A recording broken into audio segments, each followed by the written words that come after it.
girl has the braid. So this is the axon, and they braid in, braid out, braid like French braid, and just braid in, and then they form the plexus. Okay. For this exam, you need to know everything, the sentence here, about 2 or 3 questions here. Okay. You need to know the names of the 5 plexus. Okay. And the plexus on each side, we have a cervical plexus, brachial plexus, lumbar sacral plexus. The last one is the smallest one, just 2 nerves. Usually we don't pay that much attention.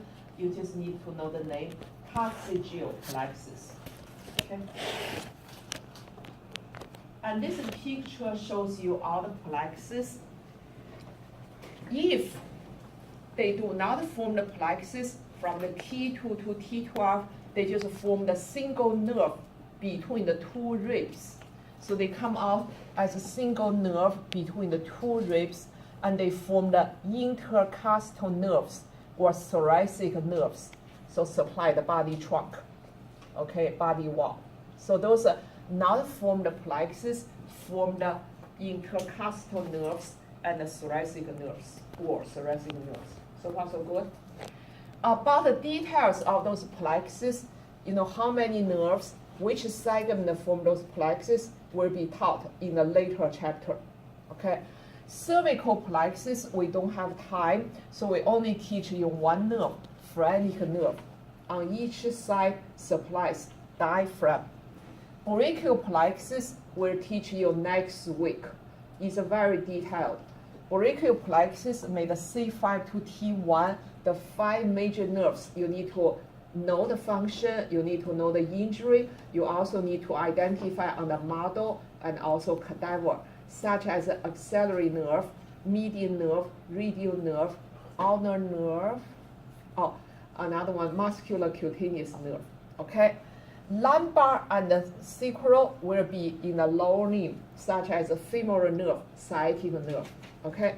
All the details is later, but the concepts we establish here. So I have 2 or 3 questions there. Next question related to your lecture is dermatomes. Derm means skin, and the dermatoma means tomography, means the mapping on the skin. Okay, and I'll ask you is the definition. I do not ask you memorize this picture. You learn this picture later. In a clinic specialized in neurology, you may have to memorize that, okay? So this is, we mainly talk about the sensory, okay? From our body skin, body and face, neck, okay? And the skin has a sensory input. Those sensory input are always according to the area of the skin that provides sensory input to the CNS, spinal cord, or cranial nerves, okay, through 1 pair of the spinal nerves. Okay, and what's happening, use this mapping, we can predict, such as I lost the finger sensation or very painful on my middle finger, or also the first 3 fingers, something wrong maybe with my median nerve through this carpal tunnel syndrome, crush on the median nerve, or maybe something wrong at my C7, C6 spinal cord, maybe the trauma injury, viral infection, ischemic, such as lost blood supply. So that is kind of corresponding. If I have something wrong on those 3 fingers, I would never think about the S2, S4 segment. Okay, so this is the concepts. Okay, we are talking about the spinal nerves, so we just follow the spinal nerves. And for the above the head, above the neck and the head is supplied by trigeminal nerve, cranial nerve number 5. We'll repeat this in the head and neck. But for the spinal nerve, and you just need a definition. And you can see I already said, middle finger is the C7, the first 2 fingers, C6. they are making your median nerve, okay? And then we have a T10 is around the umbilical region, and T4 is the nipple region. From there, you can see the different region and the different segment, okay? So this is the dermatome. Next one, we already have this question in the last exam, and now we are repeating this, okay? Basically, connective tissue around each nerve. If it's around each axon, endoneurium.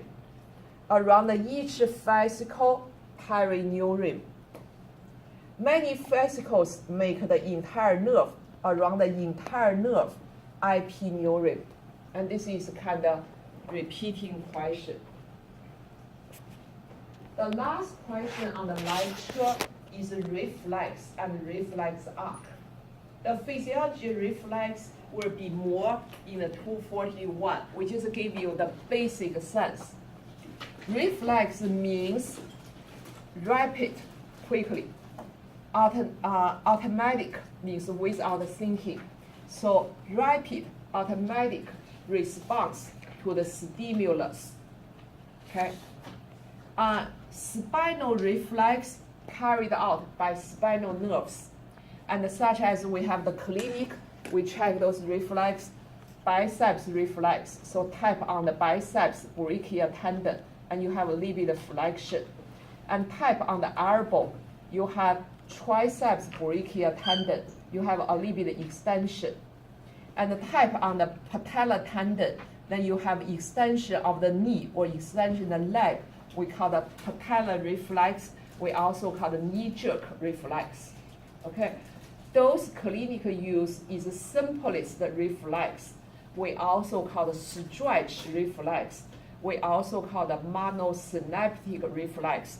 It's just in one sensory neuron, out one motor neuron. So we use those simple reflex to test our 5 components and function. For this question, you need to know 5 components and also their order. Okay. We begin always with sensory receptor. Okay. And this receptor in the knee jerk reflex is the muscle spindle in the quadriceps femoris muscle. The muscle spindle receptors in the muscles mainly detects the muscle lengths, longer, shorter, contraction shorter or longer. And when we activate receptor, the signal goes to the sensory neuron. Okay? If you follow this pointer, just we learn this, repeat this. Sensory neuron is a unipolar neuron, the cell body in the posterior root ganglion. The axon through the posterior root gets into the CNS, integrating center. Integrating center, always CNS, always interneuron.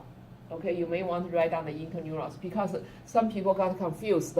Once you go to the CNS, what's happening? In the CNS, you do the integration.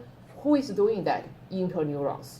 So it's the third component, always integrating center, always CNS. Also the interneuron may working there. The number 4 components is the motor neuron.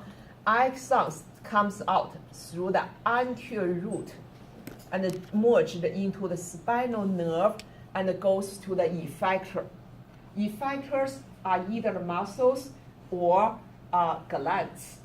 Okay, so in this case, it's the same muscle. The simplest reflex, also stretch reflex, always the sensory receptor and effector, the same muscle. So activate quadriceps femoris. The muscle contraction will pulling the knee, the leg up. So extension of the leg will kick out the knee. So kick out the leg. So that is a patellar reflex. And after that, I do not have questions, but if you look at your lecture notes, there are 3 examples of the reflex. The first 2 are normal physiological reflex, patellar tendon reflex, Achilles tendon reflex, So you tap on the Achilles tendon, and the activated receptor goes bring the back, and the contraction of the calf muscles, 2 of them. Okay, gastrocnemius and soleus muscle, and will cause the foot down, is called plantar flexion, and that is called Achilles tendon reflex. Okay, the last one, Babinski sign, is a pathological sign. Normal people should have a Babinski sign negative. If you have a positive, means maybe due to the stroke, and you have upper motor neuron in the cerebral cortex died, or the pathway upper motor neuron to the spinal cord, we call the tract, injured by the trauma. So upper motor neuron injury, either the pathway or actually cell body in the gray matter and injured. What is a positive sign? You do this, this is the patient or subject's foot, and this is the sole, and this is the lateral, this is the big toe. So you very gently scratch or type or just stimulate on the lateral. Normally we have adduction, flexion, but if you see abnormal, is mainly look at the big toe, abduction, extension, other toes also open like this. If open like this is a positive sign, indicate upper motor neuron either in the gray matter or the pathway, some lesion there. Okay, so that is the examples. That's all for the today's lecture. Let's go to the lab manual, page 46. Okay. I will not test on this model, but this model